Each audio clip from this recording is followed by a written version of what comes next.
Our first review of the day is going to be for It. Welcome to Derry. Welcome to Derry is a prequel to the films that recently just came out there.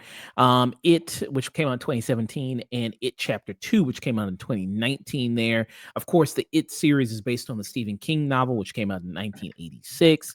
Now, to my knowledge, Stephen King didn't do a prequel to It there. So this is just a creation for the TV show that they did a lot of this. And people who are behind it are the people who are behind also the movie. Like you have Andy Muschietti there, who's also behind this, along with his wife there.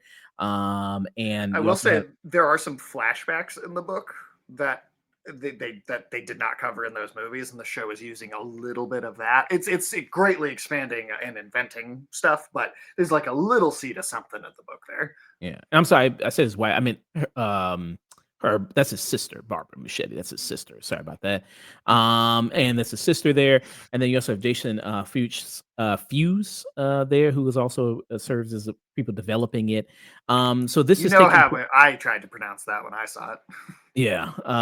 So they're one of the people, they're the people there behind developing this. So this is, like I said, a prequel story there. This is more set in, seems like the 50s. That this is more 1962. 1962 there. So it's set in 1962. And it even has some characters from the films that we see younger versions of them, for example, there, and even from the larger Stephen King universe. For example, there's a character from The Shining, Scatman Crothers character, who is you see a young version of him in this as well.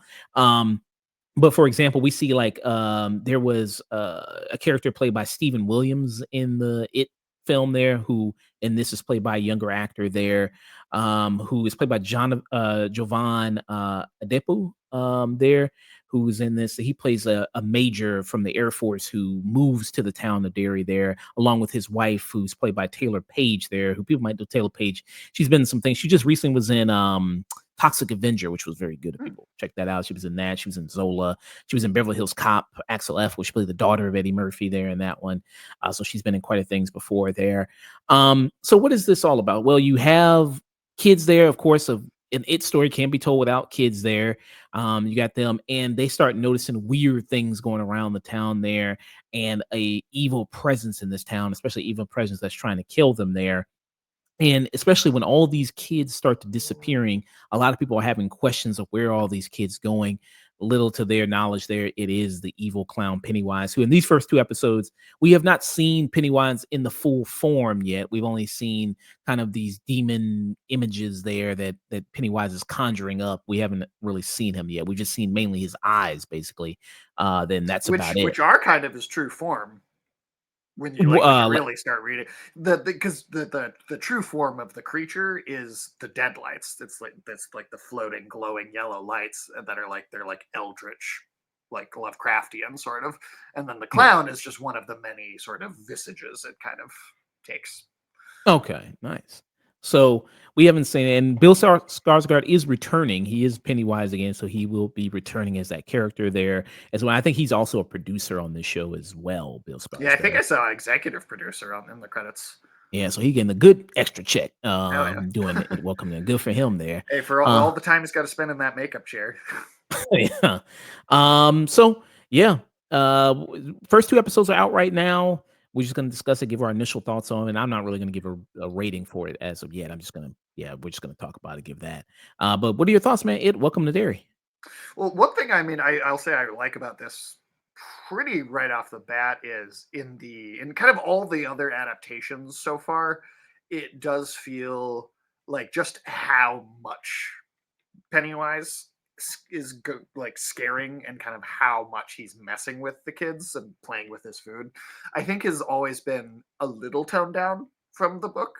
And I don't know if that's just, but I mean, obviously in like the Tim Curry, the 90s one, that's budgetary. But even in the 2017 movie by the same creative team, I think you get more of the sense of Pennywise being like a shapeshifter that's able to kind of maybe make them hallucinate or take these forms. But in this show, what I like that is closer to the book than any other version is that Pennywise is able to truly like simulate a fake reality. Like it's not just Pennywise looking like different things or your environment changing a little bit. It like full reality warping like manipulation. And I really like how intense they've gotten there. I mean, it makes it look like he was taking it or she was taking it easy on the kids in the other movies. Which I think it's cool to see like the sheer intensity of it. And there's a little bit of a mix of CG and practical effects here, which I'll say in the first episode there is some CG in some of those scenes that I think is okay. Like it's not great, Mm. but in the second episode, I think the CG one is a lot better, and then two, I think more of it is practical, and I think the practical stuff they're doing is excellent. Mm. Yeah, and this one scene in particular in the second episode, a womb sequence, I think, which is really good. Where it's like a mix of you can tell like practical stuff kind of going on, maybe with a little bit of CGI, which looks really fantastic there. And it's Uh, like it's a real actress that's then like augmented with like puppetry too. mm. It's like it's really cool how they do that. Yeah, it's really good. Yeah, what they do with that. So they do a lot of good stuff here, and even early on, and even in the first episode, because there's an initial boy that goes missing Yeah. there. That's really great too. The sequence where he's in the car, that starts kind of things off there. He's like a runaway. That looks really great. I think that looks fantastic as well, and just how that all develops with that. So you got your kind of kids there that have banded together to kind of find out what's happening. They call them what the initially in the the losers club there Losers is. Club. Yeah, I wonder if they'll bring that up in the. They didn't bring that up yet in the show. I don't think, did they? No, I don't believe so, no. But you do have your sort of iteration of it that's happening here. And I will say, I won't full on spoil it, but I think there is in the typical adaptation of like it as a story. You generally have a even though the kids are going through these scary situations, you do generally have a good sense of like them kind of making it out kind of at the end of the day still like there is like an upbeat sort of heroic triumph in that story. But here I feel like it's right away it's a little darker than that. Like it's a little more like, well, maybe they, we'll see, maybe they'll get out, maybe they won't. And there's some stuff in the first episode that I think is like, oh, this feels a little more like, oh, they're serious about this, you know. Mm, yeah. And you have these group of kids, so you have one character, and they all have kind of some of their kind of issues there. You see there, you have Maggie, who's one of the characters there, and she's one of the like you have black characters in here, and her father is being implicated in a lot of the child kidnappings there that's going on. So she has a invested interest in finding out what's happening to these kids there. You have it seems like she's mainly the main titular kid that we're seeing there because the story kind of is jumping around with different POVs that we Yeah. see throughout the show. One of them is the kids, and then one of them is the adults, and that's driven by a lot of with Jovan Depu there with his character and what's going on. You see that with the military, and they have something they're working on of their suspicion about what's going on in town. You see that, and where that's kind of going to go later on. And the girl there is Lily. Mhm. Who her backstory is her father apparently died in a pickle factory there and he got like crushed in the gears or something like that. Yeah, he went back to get some toy or something, and it just machine just got him. Yeah, which happens a lot in factory. There are a lot of those factory accidents that happen. And then instead of people being, I guess, really sympathetic to the girl, they just tease the girl over that fact and they mock her by putting like pickle jars in her locker and shit. And then she also, because of her father's death, that led to, I guess, her having a mental breakdown and she had to be put into Juniper Hill, which is like this asylum there. And she was led to be And kind that of is originally, I think, something that is mentioned in the original It book, but it is a like asylum that pops up in a few different Stephen King stories too. And then even then when I played the trailer, you saw like where Maggie's dad, he's being carted off. He's going to the jail in this Shawshank Yep. prison that he's going, which is people know that. Obviously that prison that's there. So you do get a lot of those kind of references to the larger Stephen King universe. And you kind of compared it a little bit to as you mentioned before, when we were talking Castle Rock, which people didn't know. That was like I think that was only on Hulu, right? I believe it was a Castle Hulu original. Yeah, that only lasted like a couple of seasons. I think it only lasted It like 2 had seasons. two, but the two seasons each sort of had their own story. Like it felt less like here's a continuing thing, more each season kind of having its own narrative. I actually did enjoy that show. Wasn't perfect, but I thought it was interesting, and I thought it did the Stephen King universe in a cool way. And I think what's interesting about that show and then now this show is like, yes, it is obviously the thing that this new series is very much centered around, but because they're bringing in these elements from The Shining, and I mean it looked like in the trailer to me, it looked like the mist from The Mist was like rolling into the town in a shot in the trailer. So I don't know if that's actually what I'm seeing there, or if that's a hallucination sequence or what. We'll see it as we get through the season. But it is almost like each of the two towns that are like the most significant locations in all of his writing are each got their own series, which I think is kind of cool. Mm, yeah, which is pretty nice there. And I probably there's a bunch of more Stephen King references and Easter eggs and things like that in the show. I probably didn't catch there, but there is that. But yeah, so it seems like mainly we're gonna follow. It seems like Marge, Lily, and Maggie. It seems like Yeah. are the three kids that we're mainly gonna follow there. What'd you think about a lot of the child actors in this? Because sometimes it can be hit or miss. Sometimes with child Yeah, actors. they definitely can be. I commented on that too while I was watching it, and I feel like for the most part, at least, I don't feel like I really noticed a weak link in the child actors. Honestly, I think they're pretty good. Which I was impressed by the casting as well, just because so often you watch stuff with like, I guess these characters maybe are freshmen in high school, and because between the ages that you're seeing and the kids going on in the background, but they actually all look their age. Like they actually got child actors those ages to do this, which so often you have like adults trying to play or pass off as teenagers, and it can look kind of unbelievable. But here I thought super consistent, especially with like all the period piece clothing and set design and stuff. And I feel like that all feels very very natural. Yeah, I think that looks all really good there. And like you said, they did match. I think they are supposed to be freshmen in high school. I think. Yeah. Yeah, around that age there. So they are supposed to be that. And then maybe the other kid who's also gonna come into the mix is the son of, like I said, the major. He's probably gonna come into the mix Yeah. with them more with those kids there. So you got him, and then he's found a friend, like that's the band. I didn't catch that kid's name, the one that's part of the band. I didn't catch it. I Oh didn't remember yeah, his me name. me me neither. My bad. Yeah, I don't remember. Yeah. But what they do with a certain set of kids was kinda unexpected. I didn't really kinda see that kinda coming, Yeah. which was really good. How'd you like that? I thought that was great. That's kind of what I was alluding to before when I was like, oh, they're serious, or like there's not as much of a these everybody will kind of be okay by the end of it, even though they'll be terrified along the way. Here, yeah, you're there's like some more kind of serious like immediate consequences for like the child characters, and just the hallucinations and like the things that Pennywise is making them experience feel, you know, vastly more like personally targeted towards them too. It's not just clowns are scary, or someone that's like sick and rotting is scary. And I think in like again in the 2017 film, a lot of it is like, oh, this kid's afraid of clowns, or this kid's afraid of zombies, and then just shape shifting into those things.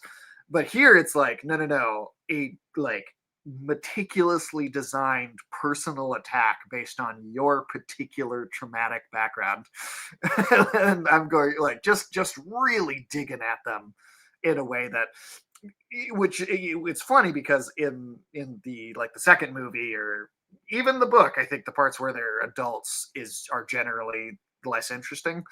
But if these were the kinds of things he was doing to the adult characters, I think the adults would also be terrified.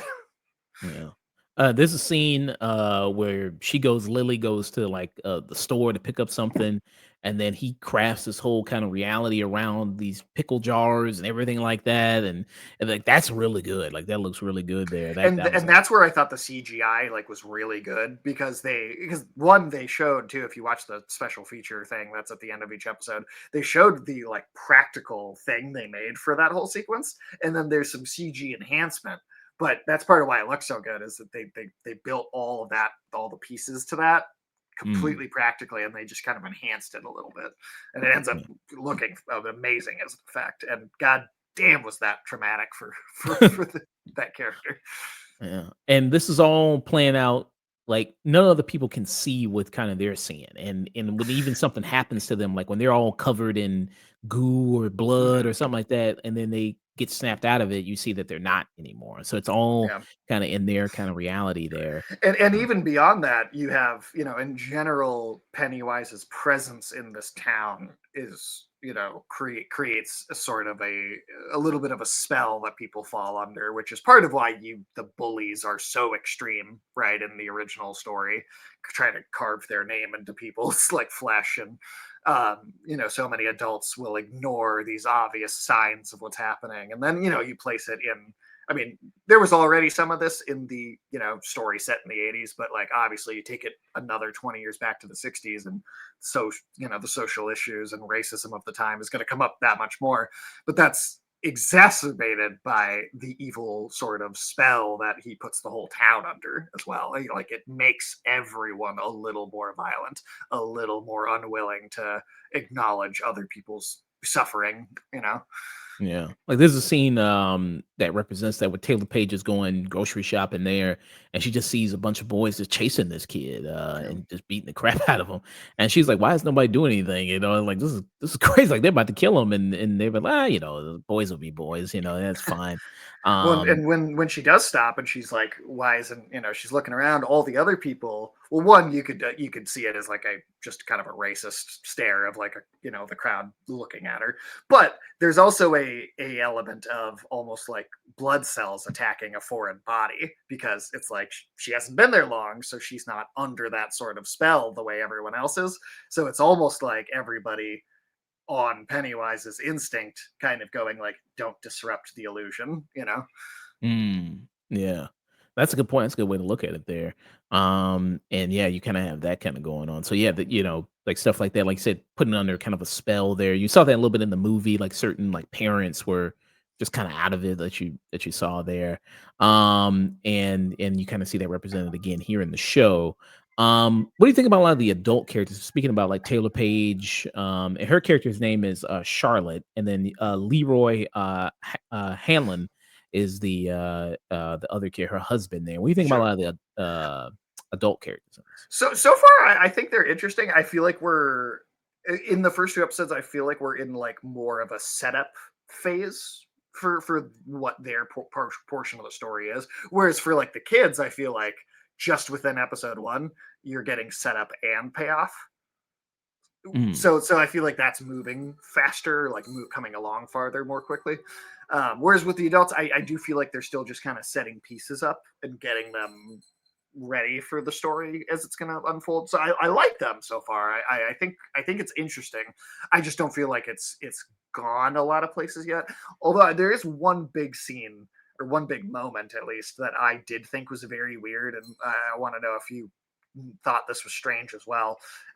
But this major character is he comes to the military base right outside of the town, and it's like his first night there or like second night there or something. And he has one of those, that shot right there is from that scene. He gets attacked in his room at night, and these guys, they've got like gas masks on and coats, and they have like Soviet model guns that they bring in there, and they attack him and threaten him in the middle of the night. And mm, then I think it's his like bunkmate, right, comes in, and the people in the room, they run away. And as soon as they like leave the room, both the major and then the friend, they just kind of sit down, and they're like, thank god that's over. They're in the hallway now, this situation is resolved. And I'm like, I thought that was just a very strange reaction to the situation. Like, it's like yeah, those guys just barely moved out of the room, and you're just like, all right, we can relax, cool, everything's good again. I yeah, thought that was kind of bizarre. That seemed like a weird kind of badly paced or badly like directed moment to me. yeah. And they didn't really move out there like out of the room with any haste. They just kind of like slowly kind of backed away. Yeah. Yeah, and that was kind of it. They didn't even did they even close the door or anything? No. Like they No, they just yeah. So that was And they give you some explanation of like what the purpose is of that moment and like why it happened in the second episode. And I think that works fine. But it's the reaction to being attacked in that moment. I'm like, why are you just sitting down again? Like, go into the hallway, follow them, pound on the walls next to you, wake other people up, turn an alarm on or something. Like, why are you just kind of sitting down and seemingly not drawing any attention to the fact that this happened? I thought that was like bizarrely like not well done. yeah. Um, and you see like, the reasoning behind it, and then they're able to kind of let him in on something there what's kind of going on. So of course, because it's the military and like military most and kind of these things, it's always like maybe they want to use something for like a weapon, it's always like we're trying to use this to maybe harness some type of power that we, in order to beat like the Russians or something like that. Like, I did okay. say in the second episode, I was like, do they want to like do they want to deport Pennywise to the Soviet Union? Is that the idea here? Like I don't know exactly what they're gonna do, and I think they're using Dick what's his last name? Dick Halloran. Dick Halloran there to use his ability, which I don't know like with the Shining, I don't know what the full extent of the Shining can do. It can be a lot of things, honestly, but ESP is sort of the simple one. Okay. But I mean, Carrie has The Shining, like that's what that is. Oh really? Okay. John Coffey in The Green Mile, he's got The Shining, like that's what that is. It pops up in a lot of different stuff. Yeah, because the way it's shown in Doctor Sleep is like almost as powerful as, like, Xavier, like, she can, like, Yeah. go into, like she can create, like, they call them what, mind palaces and things like that, and she can do all this other different stuff, so I guess it's maybe different for certain people there, And I'll tell you, in the book version of Carrie, it is less like religious. There's less of a religious bent to it than how it is in like the films. But it does seem like almost like an emerging like mutant like species happening because mm, she's reading articles about other people experiencing these things, and it seems more like an activating of like a mutant power. So even in the older Stephen King books, the kind of shining abilities can get kind of over the top and crazy. okay. So how do you think he's gonna play into, like is he gonna be able to maybe link up with the kids and then find Pennywise and then tell them how to fight Pennywise or anything like that? Or because I Maybe, mean, nothing's gonna happen to him because obviously, this character is right? gonna live on, so nothing's gonna happen to him. But yeah. We Yeah, maybe. I don't know. I mean, I'm very curious how those things will collide because I mean, I'm wondering if the military, if their thing isn't going to be that I don't know, they're looking for Pennywise or they're trying to understand what's going on with that, and then I mean, I feel like maybe that shot in the trailer of what looks like the mist coming in through the trees. I'm feeling like the military might accidentally open up whatever dimensional portal to that world is, and that Mm, might be what they're trying to weaponize. It might not even be Pennywise. I think that might even be a little bit of a red herring, and I think it might actually have more to do with the mist than it does Pennywise. yeah. So this town's gonna have the Pennywise and the Mist, Yeah. there, jeez. And that's a lot of, I mean, that's a lot of kind of vague, unknown creatures that come along with the mist too. I mean, part of the point is you don't really know what's in it. So they could go pretty far if they really want to have a lot of creature effects. Mm, yeah. But yeah, I mean, with these two episodes, I'm interested.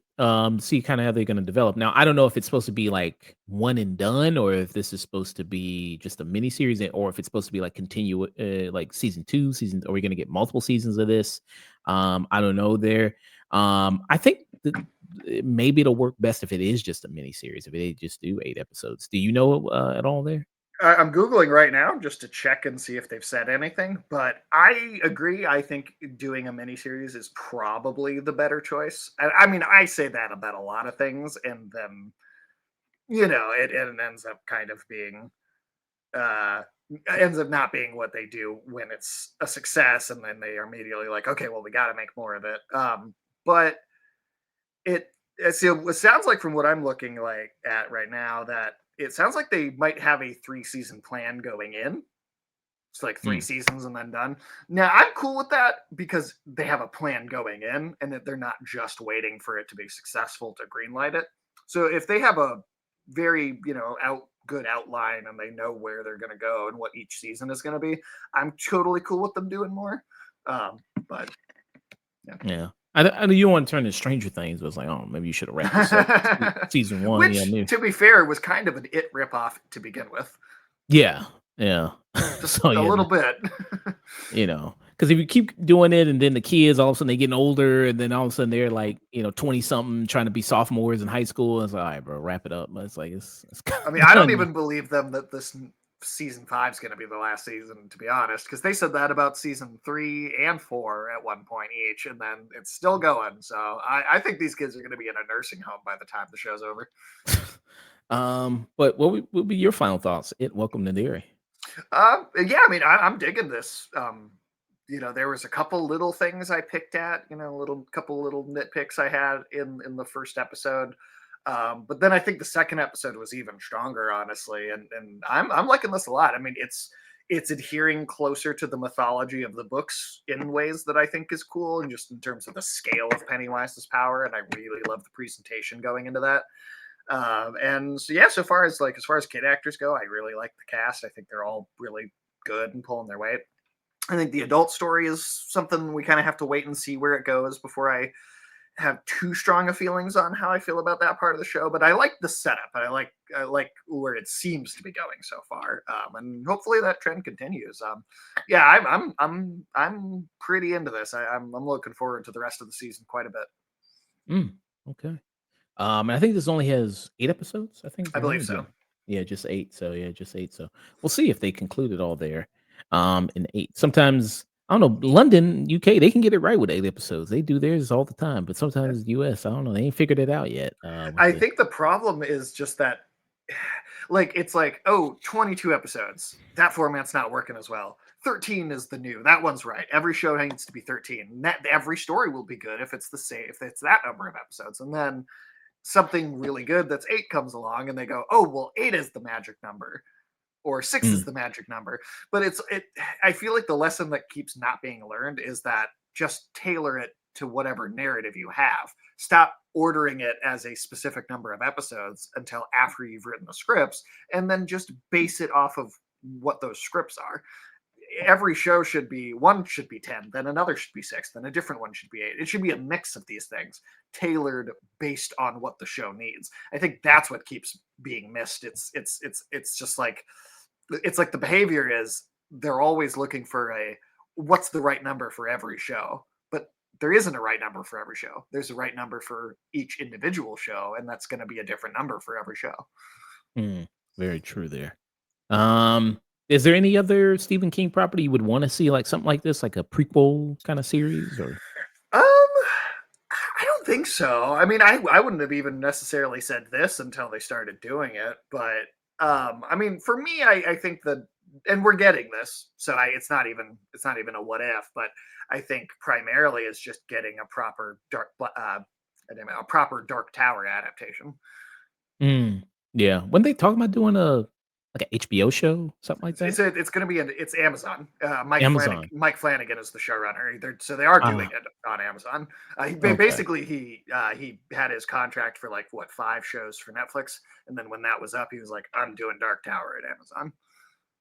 Okay. So he finally got free from the shackles of Netflix. He's like, I'll join the shackles of Amazon now. Well, he Uh, also, I don't know if it's for Amazon or what service, but he just finished filming a new adaptation of Carrie that is like a single season miniseries. So that's also something that's coming out sometime soon. okay. I know they did a movie. Yeah, they did a movie, Dark Tower. Yeah. So it's part of the thing with the Dark Tower is it's similar actually to something else we talked about very recently, Silent Hill F. Dark Tower is a story that kind of plays out in cycles where things kind of go back and then repeat, but then characters will have knowledge of what's going to happen, and so then the story will play out differently or faster.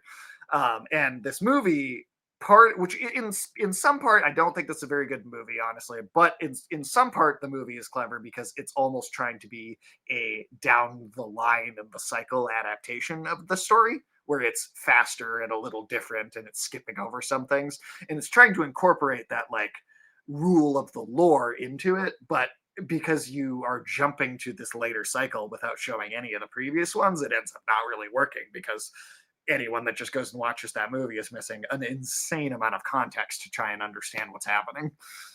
Yeah. Was is the kid he's supposed to have the shining too in this, or? I don't. It's been. I have not read these books in like 20 years. It's been so long. I honestly don't remember. Okay. Yeah.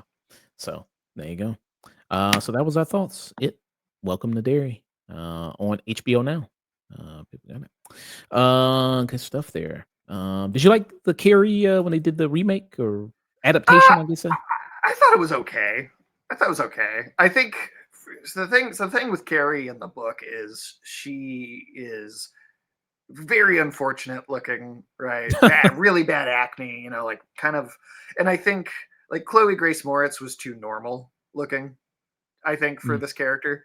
Like now, Sissy Spacek is not exactly how the book describes the character, but Sissy Spacek is weird looking, and so even though it's not exactly like the book, there's still something about it that's just kind of strange to look at in that film. So I think that's why the Brian De Palma version ended still worked.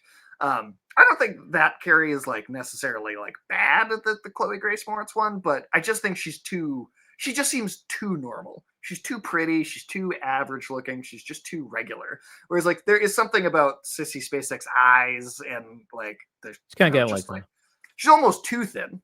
You know, uh, which is the very, opposite of very, how the character is described in the book. But again, I think you need to maintain some sort of just strangeness about the character for the story to be effective. yeah. She kind of looked like an alien. Yeah, kind of got like She does, and I think that yeah. lends to the role a lot. Even though it's not exactly how the book describes the character, it just there needs to be something that makes her seem off. Mm, yeah. Oh, I forgot John Travolta was Carrie. I forgot that. Yeah. Oh man. But yeah, so yeah, Sissy, yeah, it's basic in that. So Carrie. I know they did that terrible one. What was that movie called? Fire or uh Oh, yeah, because they did a remake of it recently, right? with yeah, Drew Barrymore was in it in the original, and then they did it with Yeah. Zac Efron. Oh, what is that called? Uh, Uh, it's not coming to Firestarter. me. Firestarter. Firestarter. Yeah, That's yeah, what it yeah. was. Yeah, they Yeah. did that remake. I never saw the remake. I heard it It's was bad terrible. though. Yeah, it's pretty bad. That's pretty bad. Yeah, yeah, yeah.